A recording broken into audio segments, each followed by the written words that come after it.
I think the reason that there's been a record number of federal wage and hour lawsuits this year is mainly because of the public awareness that is currently on wage and hour. It was a topic of President Obama's inaugural address in February, talking about wage and hour, talking about a living wage, and it's gained even more public awareness with the presidential candidates talking about this on their respective platforms.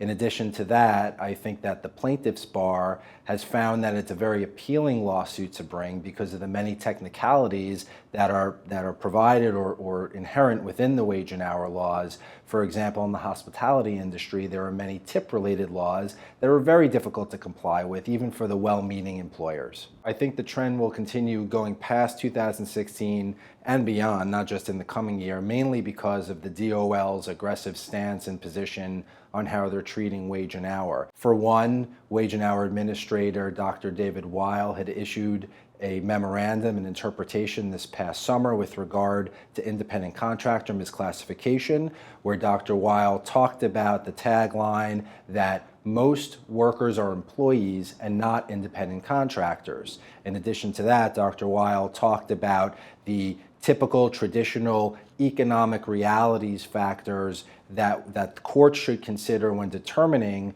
whether an independent contractor or an employee title is more appropriate. And in most cases, the DOL asks the simple question, well, are those workers in business for themselves? And I think it's much more difficult in today's economy, that being that of on-demand, for those workers to say that they have their own business and they have their own workforce, because we live in an entrepreneurial society and many workers work simply for themselves. In addition to that, the Department of Labor also issued its proposed regulations with regard to the white-collar exemptions. That would allow an employer to take an exemption and not have to pay overtime wages to certain employees who meet certain thresholds that perform administrative work, executive work, or otherwise are considered exempt professionals.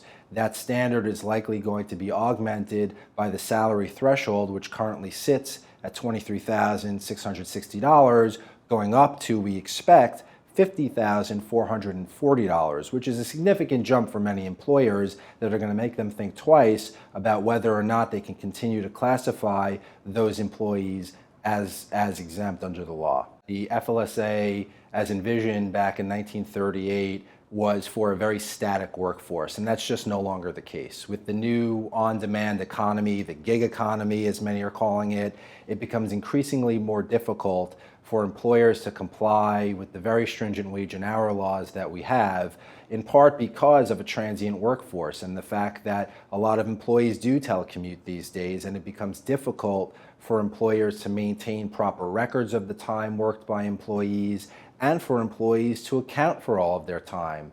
More often than not, employees will log on at home, check emails, have access to their work, whether it's by smartphone or laptop, and not all the time can employers keep track of that time that's being worked.